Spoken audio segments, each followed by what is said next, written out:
Baru-baru ini, Menteri Kesihatan baru kita, YB Khairi Jamaluddin telah membuat pengumuman umum bahawa kemungkinan Malaysia akan memasuki fasa endemik. Jadi banyak backlash dan komen negatif yang kita dapat dan dengar di media sosial dan kebanyakan tidak bersetuju dengan tindakan kerajaan untuk melaksanakan dan memasuki Malaysia ke dalam fasa endemik COVID-19. Jadi sebelum itu kita perlu faham apakah itu endemik dan apakah beza dengan pandemik yang kita hadapi sekarang dan apa pula term epidemik. So stay tune, jangan lupa share, like dan subscribe. Thanks.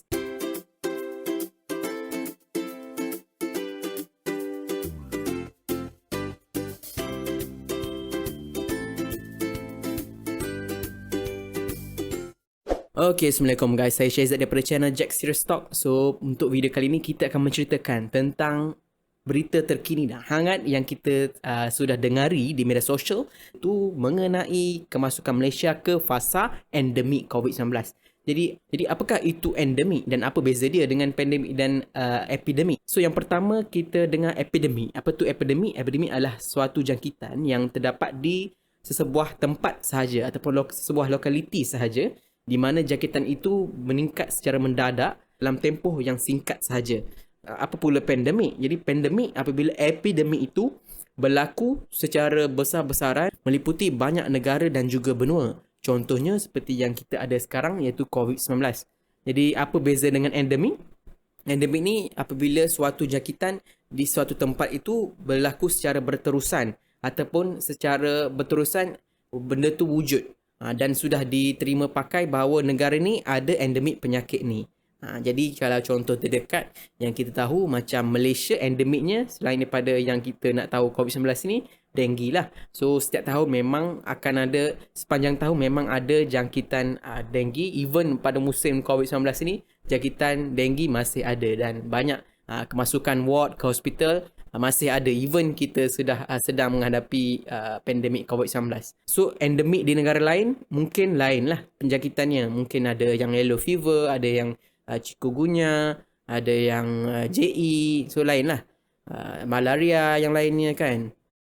Jadi baru-baru ni kita tahu bahawa kita kemungkinan besar akan memasuki fasa endemik ni. So means that kita sudah akan menerima bahawa jangkitan COVID-19 ini akan asimilasi dengan kehidupan seharian kita dan dalam kata mudahnya kita akan hidup dengan COVID-19. Jadi benda tu suatu yang sangat mengejutkan kerana hampir 2 tahun pandemik COVID-19 ini kita menantilah bilakah akan berakhirnya jangkitan COVID-19 ini.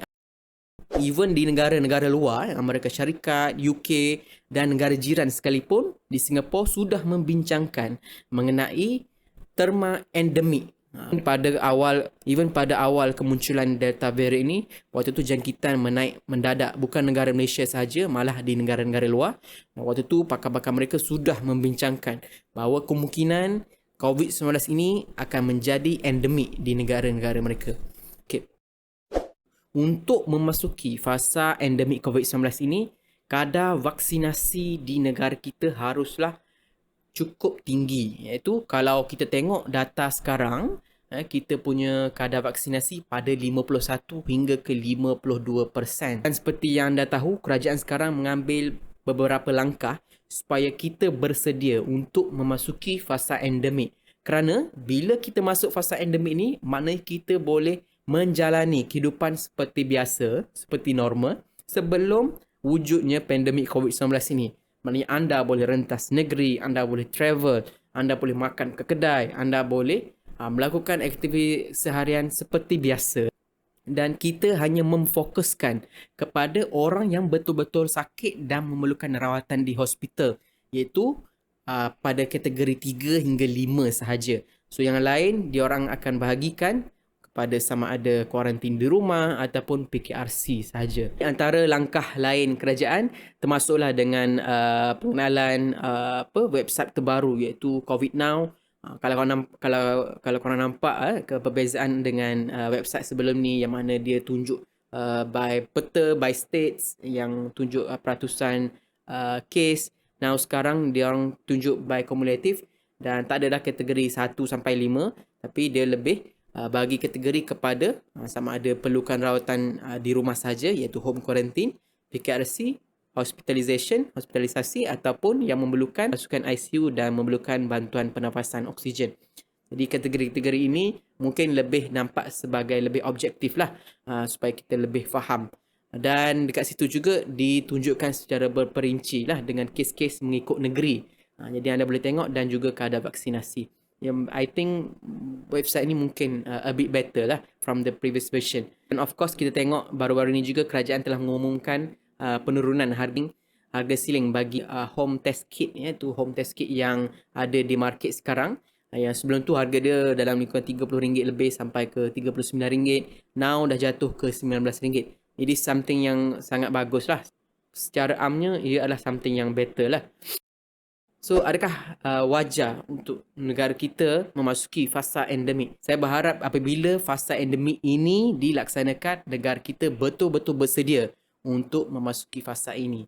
Dan semoga bila fasa ini sudah dilaksanakan, tiada lagi kenaikan kes dan kenaikan kes kematian dan BID di Malaysia. Dan semoga semua rakyat kita terlindung. Apa pendapat anda mengenai fasa endemik ini di Malaysia? Adakah negara kita betul-betul bersedia? Jangan lupa tinggalkan komen di ruangan di bawah. Dan sekiranya anda suka dengan video ni, jangan lupa hit like, share dan subscribe. Semoga kita berjumpa lagi dalam episod akan datang. Bye.